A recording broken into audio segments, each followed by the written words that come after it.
समाज में ये जो दुखद समाचार आया है, एक बहुत दुख होता है इस बात को सुनकर कि साधु जब ट्रक के नीचे आके मर जाते हैं। और ये एक बहुत बड़ा गंभीर विषय है। कोई भी सरकार कुछ नहीं कर सकती अगर हमारे अंदर खोट है। पहले हमें स्वयं को जागना होगा। अगर मंदिर समाज ने बनाया है तो वो इस विषय पे जरूर ध्यान दे कि मंदिर 3 चीज़ों के लिए बनता है, देव, शास्त्र, गुरु। और अगर इनका सम्मान नहीं कर सकते, इनको सम्मान से नहीं लेके आ सकते, नहीं छोड़ के आ सकते, तो मंदिर मत बनाओ। आज पंच कल्याणकों की गिनती बहुत सारी है, लेकिन साधुओं के पीछे चलने वाले लोगों की गिनती बहुत कम है। आज की इस घटना से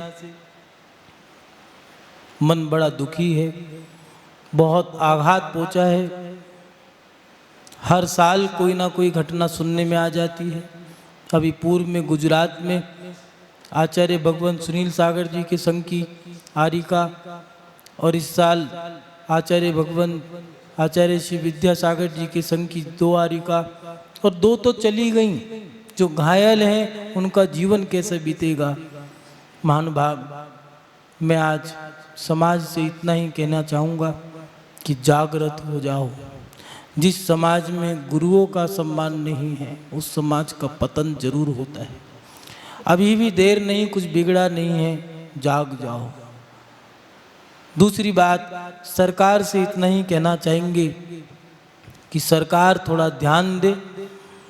जिस देश में साधु सुरक्षित नहीं है, वो देश पतन की ओर चला जाता है।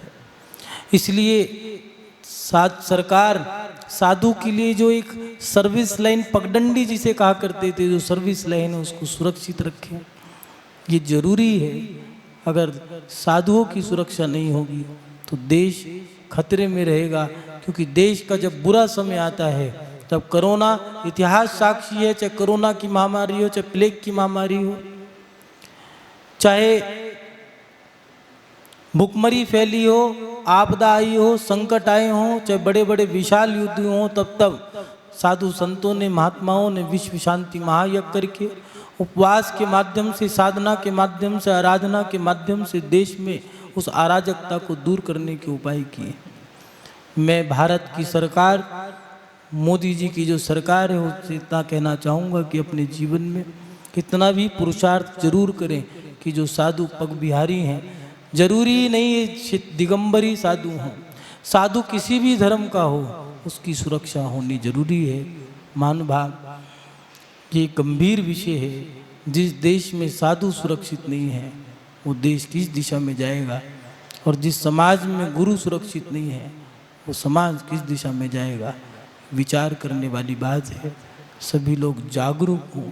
जब भी कोई साधु विहार करें तो थोड़ा सा इस पर ध्यान जरूर दें कि साधुओं के साथ कम से कम, अगर 50-100 घर की समाज है तो कम से कम 25-30 लोग तो साधु के पीछे हों। 500 घर की समाज में 2500 आदमी बैठते हैं, कम से कम 500 आदमी तो साधु के पीछे चलना चाहिए। मंदिरों को बड़ा करने से, दीवारों को खड़ा करने से और सोना चांदी वेदी में लगाने से धर्म मजबूत नहीं होगा। धर्म मजबूत होता है। सच्चे देवशास्त्र गुरु कितने अच्छे हैं, तुम्हारे गुरुओं की व्यवस्था कितनी अच्छी है, भगवान की व्यवस्था कितनी अच्छी है, और तुम्हारी समाज में स्वाध्याय की व्यवस्था कितनी अच्छी है। इससे तुम्हारा धर्म सुरक्षित होगा। जैन समाज से इतना ही कहना चाहेंगे, हर साल कोई ना कोई घटना घट जाती है और उसकी सूचना जब आती है, बड़ा दुख होता है, आघात पहुंचता है। और लोग चर्चाएं करके, मात्र व्हाट्सएप पर जो यूट्यूब पे रील चली है उनमें लाइक कर करके इससे कुछ नहीं होगा। जब तक तुम साधु के साथ पैदल नहीं चलोगे, या तो साधु को मत बुलाओ। बिहार करना, कोई आचार्य कुंदकुम स्वामी ने लिखा है मूलाचार में कि बिहार करना साधु के लिए जरूरी नहीं है। कुंदकुम स्वामी स्वयं 12 साल तक गुफा में रह करके उन्होंने साधना करी। साधु का चलना जरूरी नहीं है। अगर आचार्यों ने लिखा, अगर कारण है तो 12 साल तक भी एक जगह प्रवास करके अपनी साधना कर सकता है। अगर चला रहे हो, कार्यक्रम करा रहे हो, प्रभावना करा रहे हो, तो उस प्रभावना के लिए थोड़ा सा आपको मेहनत भी करना पड़ेगा। अब थोड़ा सा अहंकार को गिराना पड़ेगा और सेवा के क्षेत्र में भी हमें आगे आना पड़ेगा। जब साधु विहार करते हैं, पग बिहारी होते हैं, बड़ा दुख होता है कि साधु अकेला चलता है, गाड़ी में बैठ करके भी नमोस्तु नहीं कर पाते हम लोग। कहें कि हम धर्मात्मा हैं। जैन समाज को जागृत होना पड़ेगा। श्वेतांबर समाज और दिगंबर समाज, एक बात ये भूल जाएं कि हम श्वेतांबर हैं, हम दिगंबर हैं। सबसे पहला सूत्र ये है कि हम जैन हैं। हमारा गुरु, हमारी साध्वियाँ, ये हमारे लिए विशेष हैं। हम अपने जीवन में पहले धर्म के लिए जिए, फिर जातिवाद, संतवाद, जातिवाद, पंथवाद, ग्रंथवाद, ये सब बात के काम हैं। लेकिन सबसे पहले अगर हमें जीना है तो हम अपने धर्म के लिए जिए। और धर्म कहता है कि हम जैन हैं और जैन होकर के हम काम करें। बड़ा दुख होता है उन साध्वियों की क्या दशा हुई है, उसको देख करके दिल बड़ा आघात हुआ कि आरिका की पूरी साटिका खून से लथपथ है।